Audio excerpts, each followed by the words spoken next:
So I'm happy to kick off. If anyone else is desperate to, then speak now or forever hold your peace. Okay, beautiful. So I have chosen OO Media Limited. ASX ticker is OML. If you want to type it into Google, it's spelled OOH exclamation media. I presume that is how it is pronounced as well. OOH stands for out of house or out of home, and it's all to do with the advertising industry. And the reason I picked this one, Julia and Ren, is not from sort of like a value point of view or anything like that, but just because it really interests me, and it's an interesting space. So to give some insight into what OO Media does, it's a leading operator in Australia and New Zealand in the growing out-of-home advertising industry. So to give you guys an idea of what the out-of-home means, that is all things to do with advertising space, obviously outside of your home and outside of the traditional forms of media. So OO has over 30,000 different locations across Australia and New Zealand, all things to do with billboards in major capital cities. So that's what they classify as their road. They have small and large formats in shopping centres. So that's retail. They have a flyer segment, which is your airport terminals, your lounges, the screens in aeroplanes and that sort of stuff. And then they have commute as well. So your park benches and bus stations and that sort of stuff. So I'm sure you would have seen a lot of their assets spread out across Sydney and Melbourne. And that's sort of what piqued my interest into the company. So before I get any further into it, what are initial thoughts on OO Media? I like it. I mean, most forms of advertising, they've been declining, the traditional forms. So you're looking for these structural tailwinds, and OO Media, I think, has plenty of them. Where I don't know about you, but, you know, when I go to work in the morning during rush hour, I'm stuck in traffic. And you know, when you're driving a car, you're not allowed to be on your phone, which means you're a captive audience. But basically, you're stuck on the roads for a longer amount of time, which means if you're advertising through the transport network, the increasing, I guess, travel times to work means that you're subject to more advertising. So look, I think there's definitely some structural tailwinds that helps a stock like this. Yeah, absolutely. So you mentioned there that it's a reasonably fast-growing industry, and that is, well, it's the second fastest-growing industry in terms of type of media, behind online, obviously, but convincingly beating your traditional forms of radio and print and TV and that sort of stuff. So it grew 10.8% last year, still has a reasonably small share of total marketing spend, but companies are certainly turning to this form of advertising as a new way of connecting and engaging with their audience. And some research shows that coupled with your online and perhaps some print media as well, the return on investment with campaigns that also make use of out of home, their return on investment is actually quite high. So yeah, I think one of the reasons that I do really like this company is because it's going through an interesting strategic change at the moment, and they're moving away from their traditional, I guess, analog type style of advertising, which is your traditional billboards and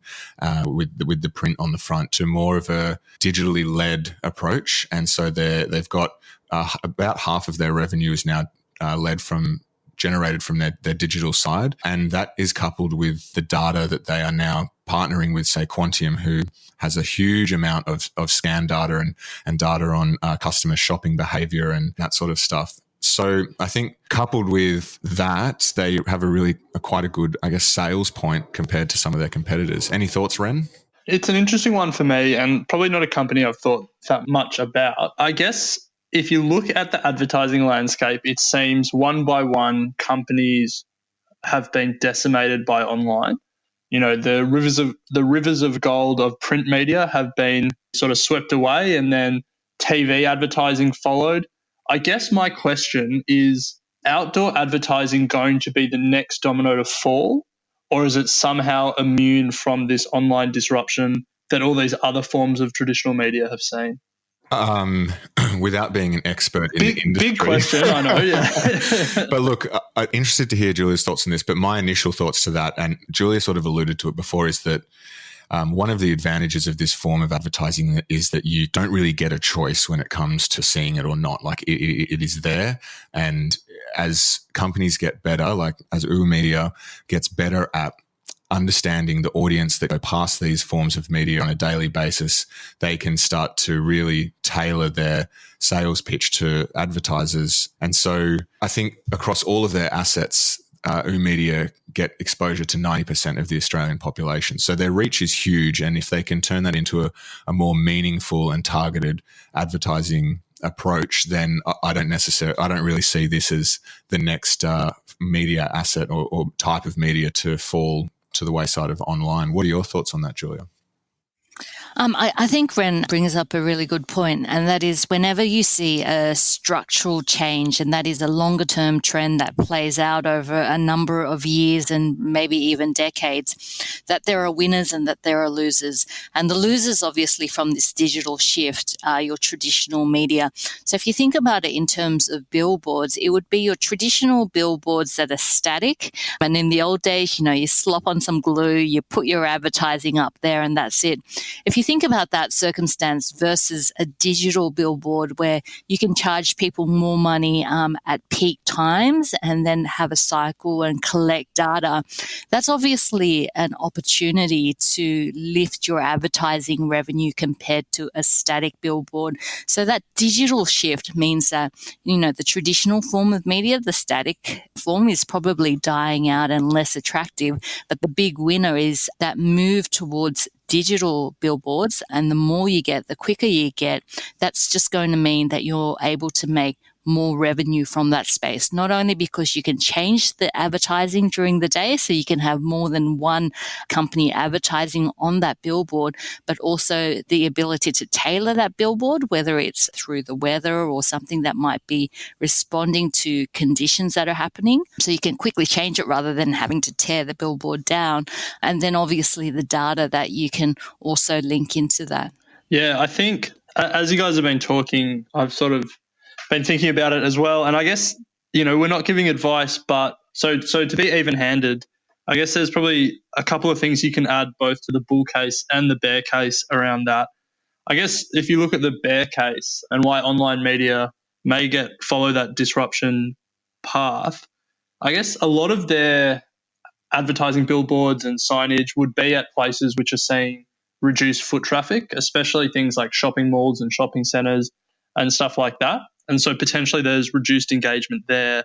And then, at other places, things like train stations and bus stops and park benches, people are just on their phones rather than looking around. But then I guess on the bull side, to what you were saying, Julia, technology today has enabled so much, but technology in the future will be, exponentially more effective at advertising to us through these digital billboards. Like imagine if your phone's location data was shared with Media and they knew when you were standing close to the billboard and they specifically targeted you, or there was, facial recognition on the billboard. Yeah, it's an interesting one. It's a fascinating company, Bryce. Yeah, I mean, we work in retail, and that sort of targeted promotion is something that we're certainly looking at very closely, and I can definitely see this sort of technology down the track. And yeah, Media is positioning themselves pretty well in their transition away from the glue and paint on a billboard to some really data-driven advertising assets. So yeah, very keen to keep an eye on this one and see how it all plays out over the next sort of couple of years. They just went through a pretty big acquisition to buy Street Furniture and the rail side of the business. And I think their next sort of strategic stage is to really invest heavily more in the data and that side of things until they feel comfortable that they've got an end-to-end solution. So yeah. Hold on, before you move on, one question for you. Media, their big asset is billboards. What is the most valuable billboard in Australia? Oh wow. Ren, you are known for being a stickler when it comes to these questions. Look, it would have to be where there was the most amount of traffic, I reckon. I would also go, look, to be honest, I couldn't tell you off the top of my head. I would imagine that it is somewhere in Sydney. It is definitely somewhere in Sydney. It is actually quite close to where you are, Bryce. We're not going to give away your address on the show. Thank you. But the most valuable billboard in Australia is the Coca-Cola sign in King's Cross. But obviously that is owned by Coke, so not much chance of getting the Equity Mates billboard up there. So the most valuable billboard in Australia, where we will be able to put our logo one day, is the Sydney Ports billboard, actually owned by Media, on Glebe Island, which overlooks Sydney's Anzac Bridge. You can get that for 28 days for a cool $250,000, $250,000. Wow. Oh, wow. And apparently that billboard is seen by 2.13 million people every month. Not me though. I can't picture it, to be honest. But yeah, neither can I, to be honest. I know the one actually. It's, when you're going across the Anzac Bridge towards Balmain and Leichhardt, on the left-hand side where you have all those ships, I think where they get fixed, there's a massive billboard, and often it's advertising a car or something like that. Is that the one? Interesting. There you go. Well, it sounds it right, must be, yeah. Now, here's an interesting one, not to just talk about most valuable billboards, but second most valuable billboard is in Melbourne, on Swanston Street, which is in the CBD. Goes for half the price of the most valuable, or almost half, $140,000. But interestingly enough, it sees more than double the amount of people every month. No, really? Yeah, 5.4 million people in Melbourne compared to 2.13 in Sydney. Is it owned by Media as well? No, it's owned by APN Outdoors, your biggest rival.